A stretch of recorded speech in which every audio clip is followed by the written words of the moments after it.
और दोस्तों आज की वीडियो लेक्चर में हम मुगल काल के बारे में पढ़ेंगे जो खान सर के हिस्ट्री का पीडीएफ लेक्चर 17 है। तो आइए जाने मुगल काल। तैमूर की मृत्यु के बाद मध्य एशिया में अनेक छोटे छोटे राज्य का उदय हुआ। उन्हीं राजवंशों में से एक मुगल था। बाबर के बाद हुमायूं के बाद अकबर के बाद जहांगीर के बाद शाहजहां, औरंगजेब के बाद बहादुर शाह जफर। जहरुद्दीन मोहम्मद बाबर का पूरा नाम जहरुद्दीन मोहम्मद बाबर 1526 से 1530 तक शासनकाल। मुगल वंश का संस्थापक बाबर को माना जाता है। बाबर का वास्तविक नाम जहरुद्दीन मोहम्मद था। तुर्की भाषा में बाबर का अर्थ बाघ होता है। अतः जहरुद्दीन मोहम्मद अपने पराक्रम एवं निर्भीकता के कारण बाबर कहलाया। बाबर का जन्म 14 फरवरी 1483 को फरगाना के एक छोटे से राज्य में हुआ जो अब उज्बेकिस्तान में है। इनके पिता का नाम उमर शेख मिर्जा जो तैमूर वंशज थे तथा माता का नाम कुतुलुब निगार खान जो मंगोल वंशज की थीं, जो चंगेज खान की वंशज थीं। इसलिए इसे तुर्की एवं मंगोल दोनों के रक्त का मिश्रण के वंशज कहा गया है। बाबर अपनी दादी एहसान दौलत बेग के सहयोग से 11 वर्ष की आयु में 1494 में फरगाना का शासक बना और मिर्जा की उपाधि धारण की। बाबर ने 1501 में समरकंद जीत लिया, किंतु यह जीत केवल 8 महीने ही रही।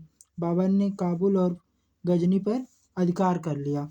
1507 में इसने मिर्जा की उपाधि त्याग किया और बादशाह अर्थात बादशाह की उपाधि धारण की। बाबर ने जिस नए वंश की स्थापना की उसका नाम जगताई तुर्क था। बाबर को भारत की ओर आक्रमण करने के लिए इसलिए मजबूर होना पड़ा क्योंकि उसके पड़ोस के शासक हमेशा उससे युद्ध करते रहते थे। 1519 में बाबर ने पहली बार तंजौर अभियान किया। उसी आक्रमण में ही उसने बेड़ा की किला को जीत लिया। बाबर ने इस किले को जीतने के लिए सर्वप्रथम बारूद और तोपों का प्रयोग किया। बाबर पानीपत के प्रथम युद्ध से पहले भारत पर 4 बार आक्रमण कर चुका था। पानीपत का प्रथम युद्ध उसका भारत पर 5वां आक्रमण था। पानीपत के प्रथम युद्ध के लिए बाबर को नियंत्रण पंजाब का सूबेदार दौलत खां लोधी, इब्राहिम लोधी के चाचा आलम खां लोधी तथा राणा सांगा ने किया था। पानीपत के प्रथम युद्ध 1526 में बाबर ने उज्बेकों की युद्ध नीति तुगलमा नीति, धर्मचंद्र अर्धचंद्राकार तथा तोपों को सजाने में उस्मानी विधि यानी रूमी विधि का प्रयोग किया और इब्राहिम लोधी को पराजित कर दिया और इस युद्ध में इब्राहिम लोधी मारा गया। दिल्ली सल्तनत का एकमात्र शासक इब्राहिम लोधी था जो युद्ध में मारा गया। भारत में तोप अर्थात कैनन का प्रयोग पहली बार बाबर ने ही किया था। पानीपत के युद्ध में बाबर के तोपखाने का नेतृत्व उस्ताद अली तथा मुस्तफा खान नामक 2 तुर्की अधिकारियों ने किया। तुगलमा नीति को अर्धचंद्राकार नीति भी कहते हैं। इस नीति के सफलता का मुख्य स्रोत तोपों की उपस्थिति थी। पानीपत का युद्ध परिणाम की दृष्टि से महत्वपूर्ण नहीं था। फलस्वरूप इस युद्ध में भारत के भाग्य नहीं बल्कि लोधियों के भाग्य का निर्णय हुआ। बाबर द्वारा जीते गए युद्ध पान खा चांद के घर। पान 1526 पानीपत इब्राहिम लोधी के विरुद्ध, खा से खानवा 1527 राणा सांगा के विरुद्ध, चांद 1528 संदेरी मेदिनी राय के विरुद्ध, घर 1529 में घाघरा अफगान सेना के विरुद्ध। बाबर का पसंदीदा शहर काबुल था। पानीपत के प्रथम युद्ध के विजय के बाद बाबर ने काबुल के प्रत्येक निवासी को एक एक चांदी का सिक्का दिया और कलंदर अर्थात दानी की उपाधि धारण किया। पानीपत का प्रथम युद्ध में बाबर ने यह निर्णय नहीं किया था कि वह भारत में ही अस्थायी रूप से रहेगा। जैसे ही बाबर ने भारत में रहने का योजना बनाया तो राणा सांगा ने विरोध किया। 1527 में खानवा अर्थात आगरा के समीप खानवा का युद्ध हो गया। इस युद्ध में राणा सांगा के साथ इब्राहिम लोधी के भाई महमूद लोधी, आलम लोधी और चंदेरी के राजा मेदिनी राय थे। सबकी सेना आगरा आई और उसके बाद संयुक्त सेना खानवा के मैदान में आ गई। बाबर का मुकाबला इन चारों से था। इनकी संयुक्त सेना का मुकाबला बाबर के बस की नहीं थी। बाबर ने अपने सैनिकों का मनोबल बढ़ाया और सैनिकों पर लगने वाले तमगा नामक टैक्स को खत्म कर दिया। बाबर को हर हाल में यह युद्ध जीतना था। इस युद्ध में बाबर ने जिहाद शब्द अर्थात धर्म के लिए ज्ञानादेश का प्रयोग किया। इस युद्ध में बाबर अपने सैनिकों को मदिरा पाने से रोक लगा दिया मदिरा पीने से रोक लगा दिया। बाबर की सेना पूरी बहादुरी से लड़ी और इस युद्ध में बाबर की जीत हुई। इस युद्ध के बाद बाबर ने गाजी अर्थात युद्ध का विजेता की उपाधि धारण कर लिया। इस युद्ध के बाद बाबर ने यह निर्णय लिया कि वह भारत में अस्थायी रूप से रहेगा। 1528 के चंदेरी युद्ध अर्थात मध्य प्रदेश का ग्वालियर क्षेत्र के युद्ध में उसने मेदिनी राय को पराजित कर दिया। 1528 में उसने घाघरा के युद्ध में बिहार तथा अफगान की संयुक्त सेना को पराजित कर दिया। इसका नेतृत्व महमूद लोदी ने किया था, किंतु बाबर ने अफगानों का पूर्णतः सफाया नहीं किया। यहीं बचे हुए अफगान सैनिक हुमायूं के लिए खतरा बनकर सामने आए। 26 दिसंबर 1529 को बाबर की मृत्यु हो गई और उसे आगरा के आराम बाग में दफनाया गया। बाबर के समय इसके कब्र को आगरा से काबुल स्थानांतरित कर दिया गया, क्योंकि अकबर के समय इसकी कब्र को आगरा से काबुल स्थानांतरित कर दिया गया, क्योंकि बाबर की यह इच्छा थी कि उसे काबुल में दफनाया जाए। बाबर चार बाग शैली आगरा के आराम बाग नामक बगीचा में बनवाया था। इसने नदी तथा नहरों द्वारा पानी देने की व्यवस्था की थी। बाबर को चार बाग शैली का जनक कहा जाता है।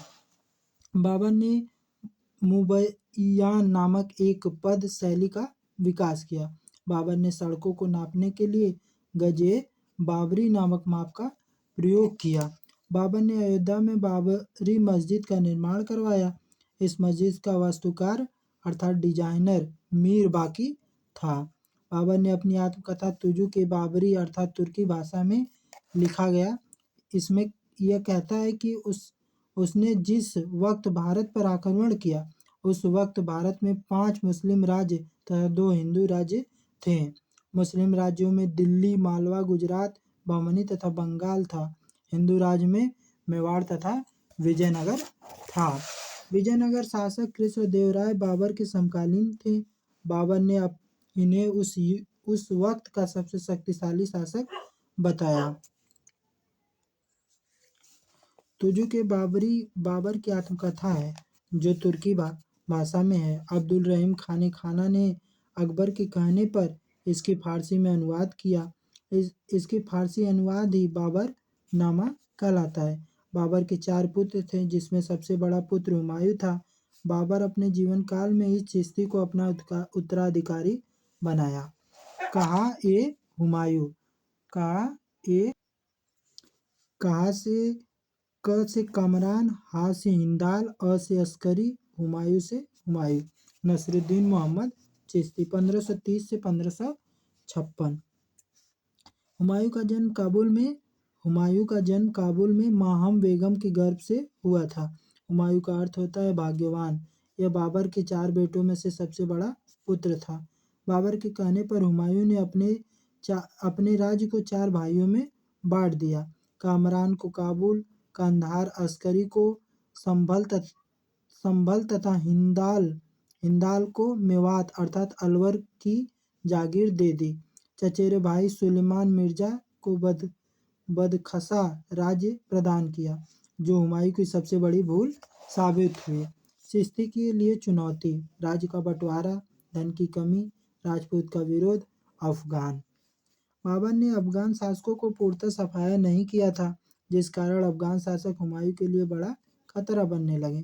हुमायूं का राज्याभिषेक 1530 में हुआ। यह शासक बनने से पूर्व बदखसा अर्थात अफगान का सूबेदार था। हुमायूं का प्रारंभिक शासन शांतिपूर्ण हुआ था, किंतु हुमायूं के ही प्रमुख विरोधी थे। एक गुजरात का शासक बहादुर शाह तथा एक बिहार का शासक शेरशाह सूरी। हुमायूं ने सर्वप्रथम पानीपत के प्रथम युद्ध में बाबर के साथ हिस्सा लिया। यह उसके जीवन का प्रथम युद्ध रहा। चित्तौड़ की रानी कड़ावाही ने गुजरात के शासक बहादुर शाह के अत्याचार से बचने के लिए हुमायूं से मदद मांगी और भेंट स्वरूप उसने राखी दिया था।